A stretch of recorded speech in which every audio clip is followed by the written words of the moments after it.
Supreme Commander Thrace stood aboard the flagship Inevitable Victory, watching Earth grow larger on the viewscreen. Behind him stretched an armada of 10,000 warships, the culmination of a century of preparation. The Calrith Empire had studied humanity for decades. They analyzed Earth's military capabilities, weapons systems, and political divisions. They trained entire generations of soldiers specifically to conquer this one world. Mock-human cities were built. Captured human technology was reverse-engineered. Warriors drilled endlessly in simulated Earth environments. They are divided, Thrace addressed his officers. Over 300 governments, constant conflicts, primitive nuclear weapons. Our intelligence confirms they lack unified command. We have overwhelming superiority. The invasion fleet entered Earth's atmosphere at 0600 hours Greenwich Mean Time. Massive warships descended over major population centers. Ground forces prepared for deployment. Thrace allowed himself a moment of satisfaction. 100 years of preparation were about to pay off. Then everything went catastrophically wrong. At 0601 hours, Earth's response began. Every radar installation, military satellite, and defense system on the planet simultaneously locked onto the Calrith fleet. Thrace frowned. That should have been impossible. Humanity had no unified military command. They did now. Fighter jets scrambled from 6 continents simultaneously.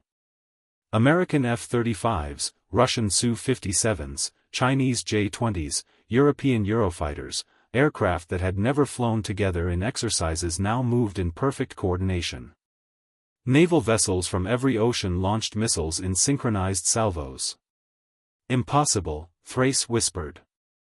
Our intelligence said.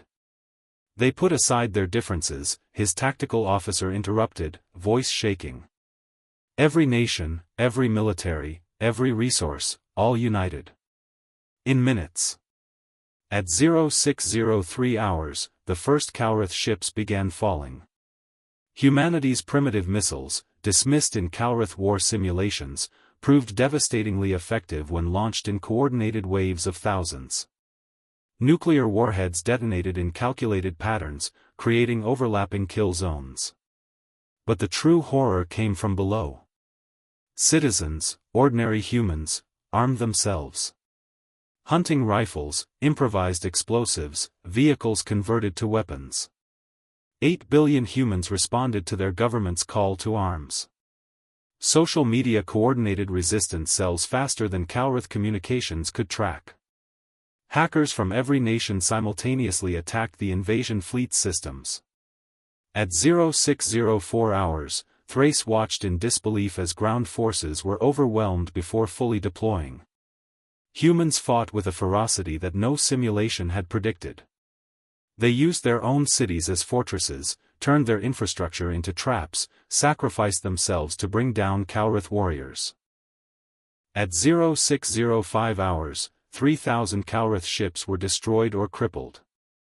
The mighty armada, designed to subjugate worlds, was being torn apart by a species that still used chemical propulsion.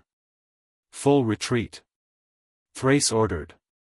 Emergency jump, now.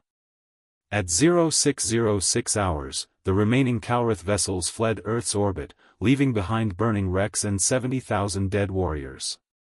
Thrace stared at the tactical display in horror. 100 years of preparation. The finest military force the Calrith Empire could assemble. Defeated in 6 minutes. His communication officer looked up, face pale. Sir, we're receiving a transmission from Earth. All frequencies. All languages. Play it.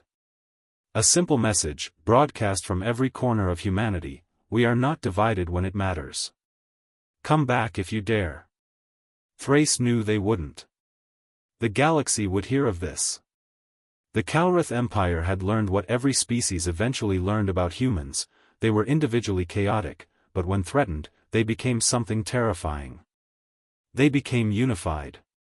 The report Thrace filed became required reading at every military academy in the galaxy, Never invade a death world whose inhabitants specialize in fighting each other.